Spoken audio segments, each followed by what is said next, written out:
ကြောက်ကိုကြောက်ရုပ်ရှင်ဇာတ်ကားကြီးမှာကျွန်တော်အကြိုက်ဆုံးတရေနှစ်အောင်အကြောင်းကို reaction လုပ်ပါမယ်။ဒီတရေကတော့ဇာမင်းသားတရေဖြစ်ပါတယ်ခင်ဗျာ။ဇာမင်းသားတရေ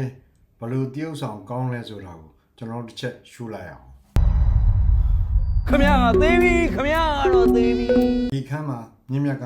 ခင်လိုင်းကိုဇာတမဟန်နဲ့ပြောတဲ့ပုံစံကိုကျွန်တော်အကြိုက်ဆုံးပါပဲခမရက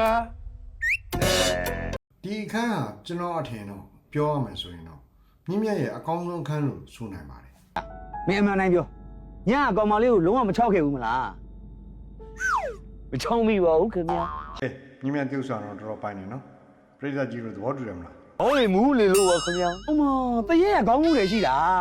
ခေါင်းမှုတဲ့ဆိုရင်တော့တရေဆရာဝန်သွားပြတင်တယ်နော်ဟုတ်တယ်မလားစိတ်ချပါခင်ဗျာစိတ်ချပါဒီညကစားလို့ကြုတ်ချောက်လိုက်ပါမယ်ခင်ဗျာမန်တိုင်းပြောရင်တော့မြင့်မြတ်မင်းမချောက်ပါဘူးကွာမင်းကောင်မလေးကိုကြိုက်နေရမလားကဲဒုတိယကြိုက်ဆုံးတရေဘာသူဖြစ်မှထင်လဲရှေ့နေတရေပဲပေါ့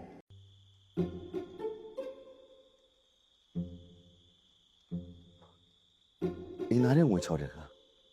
ပုံမှ354ရအမျိုးသမီးတယောက်ကာယအိမ်တွေပြပြားစီဟုတ်တယ်တရေပဲပုံမှတွေပါနေနဲ့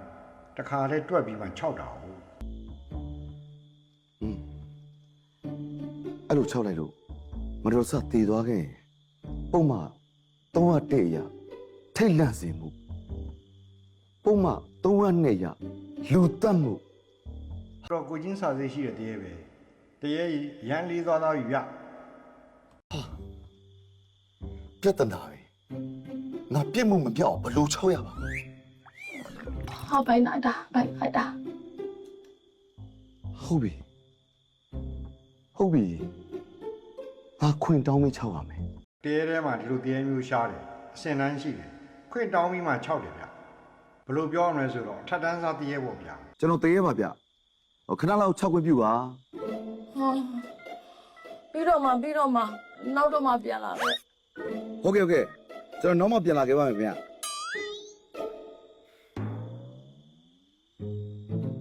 ဒီလိုတရေမျိုးရှိတော့ရှိတယ်ဒါပေမဲ့တော်တော်ရှားတယ်ရှိတယ်ရုပ်ရှင်ထဲမှာလေ